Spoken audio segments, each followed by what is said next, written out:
In the mist-shrouded hills of ancient Ireland, few names struck terror into the hearts of warriors like the Morrigan. Part goddess, part prophet, part shapeshifter, she was the phantom queen who decided the fate of battles and the destiny of heroes. Today, we unveil the dark mysteries of Ireland's most feared deity. The Morrigan emerges from the oldest layers of Irish mythology as both a single goddess and a trinity of sisters. Her name, meaning Phantom Queen or Great Queen, reveals her dominion over the otherworld. Ancient texts describe her as one of the Tuatha De Danann, the divine tribe that ruled Ireland before mortal men. She appears in three primary forms: Badb, the battle crow who screams over battlefields; Macha, the sovereignty goddess who embodies the land itself; and Nimain, the frenzied one who drives warriors into battle madness. Together, they formed an unstoppable force that could shift the tide of any conflict.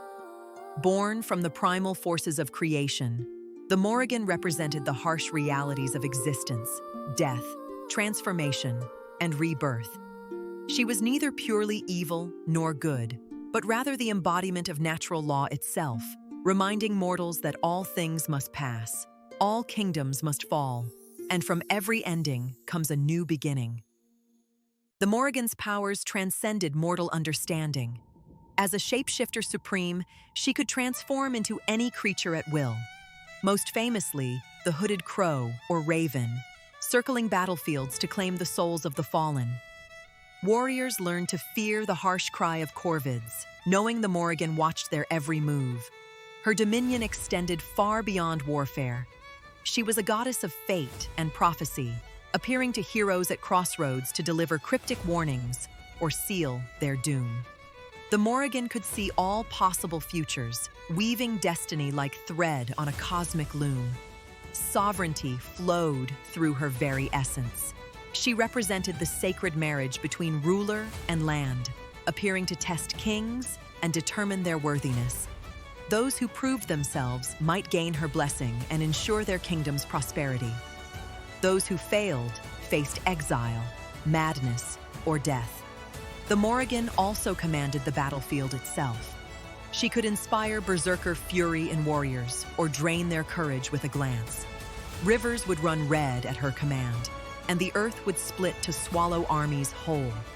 Death was her servant, but so was rebirth, for she understood that destruction paves the way for new life. The most famous tale of the Morrigan centers on her encounter with Cú Chulainn, Ireland's greatest hero. Before the epic Táin Bó Cúailnge, she appeared to him as a beautiful woman offering her love and aid. When the proud warrior rejected her advances, she transformed into her true, terrible form, promising to hinder him in battle. True to her word, the Morrigan appeared during his greatest fight as a serpent coiled around his feet, then as a red heifer leading a stampede, and finally as a crow landing on his shoulder. Each time, Cú Chulainn overcame her challenges, but wounded the Morrigan in the process.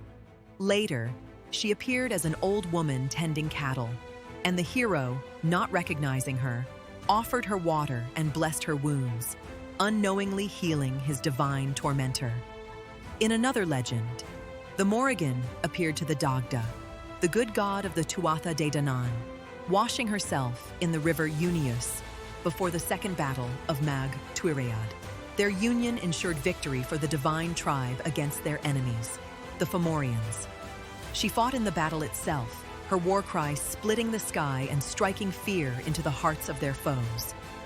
After the battle, the Morrigan delivered a prophecy of the end times, describing a world where honor dies, kinship fails, and brother fights brother. Her words echo through Irish literature as a warning about the price of abandoning the old ways and the sacred bonds that hold society together.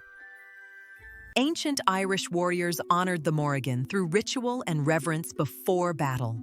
Sacred groves and stone circles served as her temples, where druids performed ceremonies to divine the outcomes of wars. Ravens and crows were considered her messengers, their behavior carefully interpreted for omens. The Morrigan's influence persisted long after Christianity arrived in Ireland.